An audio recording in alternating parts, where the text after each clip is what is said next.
Hi, I'm Dr. Jeffrey Grammer. I'm a psychiatrist and retired Army colonel, and welcome to my YouTube channel. Today, I wanted to talk about something pretty unusual and disturbing, this birthday card that Donald Trump wrote to Jeffrey Epstein. At first glance, it seems just like a bizarre letter or some ranting by a person who's known for ranting. But when we unpack its imagery and the words, it opens up a potentially disturbing window into patterns of objectification and predatory thinking. I want to show you how something that might look like just a crude joke may actually be reflective of deeper, unhealthy psychological patterns of thought and potentially to an illusion towards criminal behavior. Let's start with the concept of objectification. Objectification is when someone is reduced to just their physical body or sexual availability, rather than being recognized as a whole human being. When someone's personhood is stripped away, there's a risk that they would be harmed by being used as a tool for gratification, rather than being seen as an individual with self-awareness and rights. It creates fertile ground for predatory behavior because the woman is no longer seen as a person who can say no, but as an object to be used. Now, let's turn to Trump's card, which is right there. It's framed by the outlines of a naked, underdeveloped female figure with no arms, no face or legs, just the torso is visible. This dehumanization reduces the character to its core anatomy, and Trump's own signature appears in the pubic area.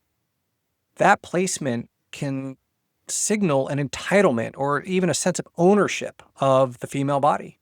And he's bragged about this before, when he said he could grab women at will. The text inside is really no less concerning, and it begins with this voiceover saying there must be something more to life than having everything. This line can reflect what we often see in the ultra-wealthy. When material pleasures saturate the brain reward centers, sometimes people will turn to darker pursuits like hedonistic sex or addictive substances so that they can still experience a novel sense of pleasure. So then Trump lays out this script between him and Epstein and follows with Trump allegedly saying, "Yes, there is, but I won't tell you what it is."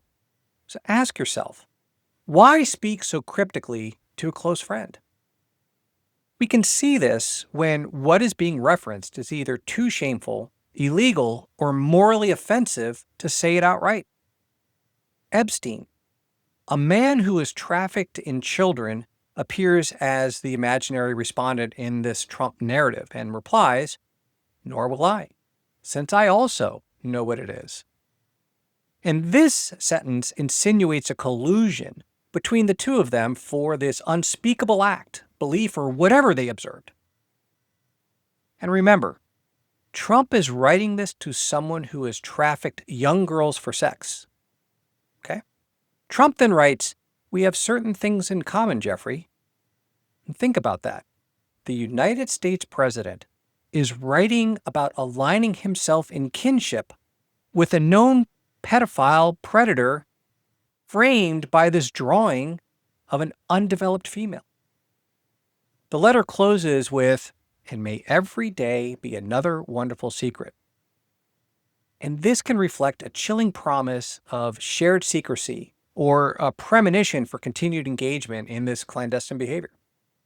The tell of this whole unspoken thing is in the drawing outlining the letter. Trump appears potentially to have placed this, I think, as a wink and a nod to their cryptically referenced collusion. And so why does this matter? Some are going to dismiss this as an overinterpretation or democratically originated hoax. And hoax is that word that they often use as a reference to any attempts to hold Donald Trump accountable for malfeasance or the things he's been convicted of. But here's the reality. It was Epstein's estate that provided this letter. It wasn't delivered by some anonymous informant. It was the property of Jeffrey Epstein when he died. Trump hasn't explained it. And when you place it alongside the decades of objectification of women, his own words about entitlement, his conviction of sexual abuse of Eugene Carroll, and the fact that 28 women have accused him of sexual misconduct, and this is compared to 14 women for all other U.S. presidents combined, you can't ignore the pattern. So ask yourself this. If you found a letter like this in your daughter's friend's house, would you feel safe sending her back there? And if not, why would you entrust the leadership of our country to someone who produces the same evidence of thought and behavior? Trump once said, "What you're seeing and what you are reading is not what is happening." That is the very definition of gaslighting. Asking us to deny what is plainly obvious before our eyes. Don't let anyone strip away your ability to see reality clearly, because protecting the truth is part of protecting safety.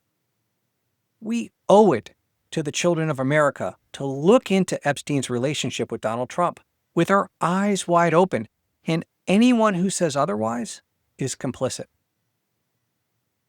I appreciate you listening.